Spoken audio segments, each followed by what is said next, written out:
vários desafios, cometemos vários erros por causa da nossa ignorância espiritual. Nós não sabemos o que estamos fazendo. Pedimos a Deus que abençoe uma coisa que Ele jamais abençoará, porque aquilo está em contradição com a natureza dele. Deus jamais vai abençoar algo que Ele já disse antes que Ele condena. Jamais fará isso. Mas, sendo espiritualmente ignorantes, olhamos para Deus e pedimos para Ele: Pai, me abençoa para eu matar meu irmão. Faz com que ele passe na minha frente e o revólver não dispare. Deus não vai fazer isso. Pai, me abençoa para que acredite na minha mentira. Deus não vai fazer isso. Só que no caso dos filhos de Zebedeu, a ignorância era um pouco maior do que essa inocente ignorância que temos. Um queria sentar à direita de Jesus, imagine um trono da glória no céu. Eu acredito que eles estavam imaginando isso. O trono da glória no céu. E então, Jesus sentado no seu trono.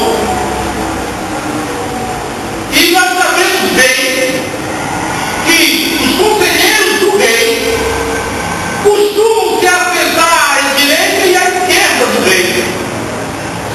Para quando o rei receber alguém em audiência, ele faz um sinal a cabeça para a direita ou para a esquerda e ouvir o conselho dos seus conselheiros e aí emitir a sua decisão sobre a questão.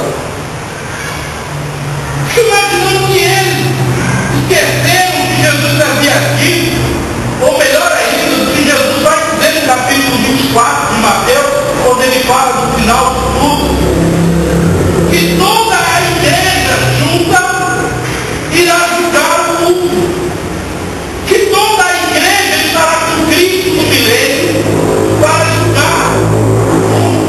E mais, antes, no milênio, não para julgar, mas para mostrar a glória que é viver com Cristo e a harmonia com Cristo. Para provar para aqueles que entraram para o milênio sem terem dado ouvidos à palavra de Deus, que verdadeiramente é cumprida as Escrituras sagradas. Mas, após o milênio, grande trono branco, grande julgamento, estarão lá os 24 anciões, tirados do meio dos filhos de Deus, daqueles que creram em Deus, em Jesus Cristo, até a sua morte. Meus amados, eles não sabiam o que estavam pedindo para que Jesus chegasse a esse trono. Ele haveria de padecer tudo aquilo que eu já falei. E eles, para se assentarem à direita ou à esquerda, para nós sermos dignos de estar com o reino de Deus, nós também temos que padecer diante da graça de Deus, somos salvos. Mas o nosso padecimento é porque muitas vezes vamos ter que renunciar ao que nos ama, vamos ter que renunciar ao que nós amamos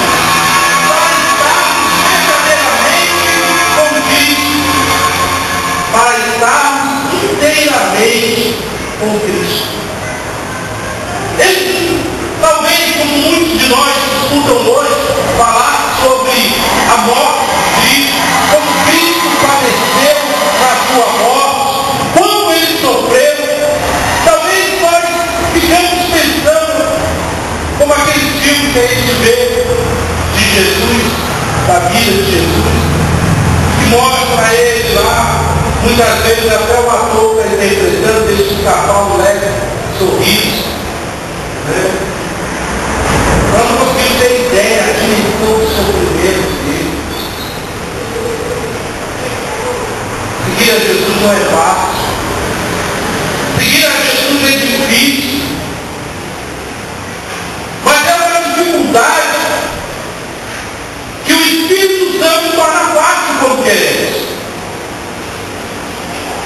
Porém, temos que estar dispostos.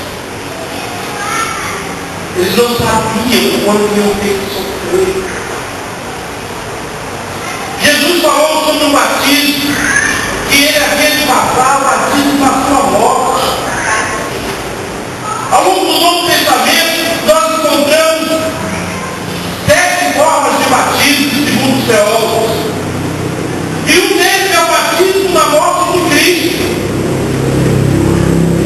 Você está pronto para ser batizado nessa morte?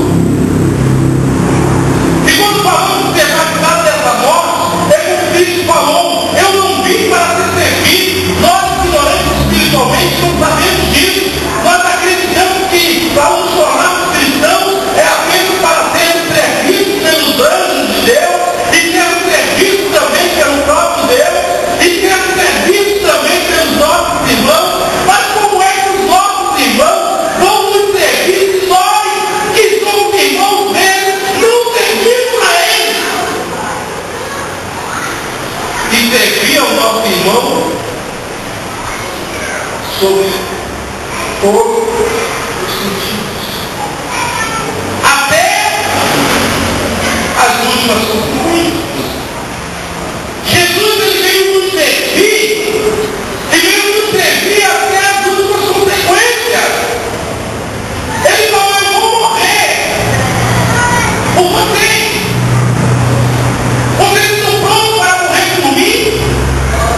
Vai chegar um tempo na história da humanidade, da grande tribulação, e que para sermos salvos, vamos precisar mais do que declarar que aceitamos Jesus. Nós vamos literalmente morrer por causa dele. Porque o anticristo irá matar aqueles cristãos que não recusaram a Cristo e não se dobraram a dele, não aceitarem que a carta seja feita dele como prova da sua submissão e obediência à besta e ao anticristo. Porém, meus amados, nos dias de hoje já padecemos muito para servir a Cristo. É muito difícil você abrir mão dos seus direitos, dos seus benefícios, para passar esses direitos a outras pessoas. Eu fico imaginando esse texto de Atos, por exemplo, que eu citei há pouco, e fico imaginando como é que seria hoje se cada irmão, todos, cada um de nós, fizéssemos concursos públicos e etc., trabalhássemos em algum lugar, e pegássemos todo mês, todo o nosso salário, e chegássemos aqui na igreja e depositássemos todo ele no gasofilaço, para que depois os diáconos da igreja, depois de somar o salário de todos, dividisse, redistribuísse segundo a necessidade de cada um. Talvez um irmão como Sidmar, solteiro, jovem, R$ 4.000. Prometido, prometido. R$ 4.000. E um outro irmão, como Cristo está para ser pago novamente, era apenas um salário. Eu ia pegar os 4.000 de Sidmar com um salário do Cristo, 4.500, mais ou menos, 4.500. E ia dividir da seguinte maneira: Sidmar é solteiro, R$ 1.000 dá para ele viver tranquilamente. Ele fica sozinho. O Cristo fica com uns 3.500 sozinhos. Tem 2 filhos, tem a esposa, né?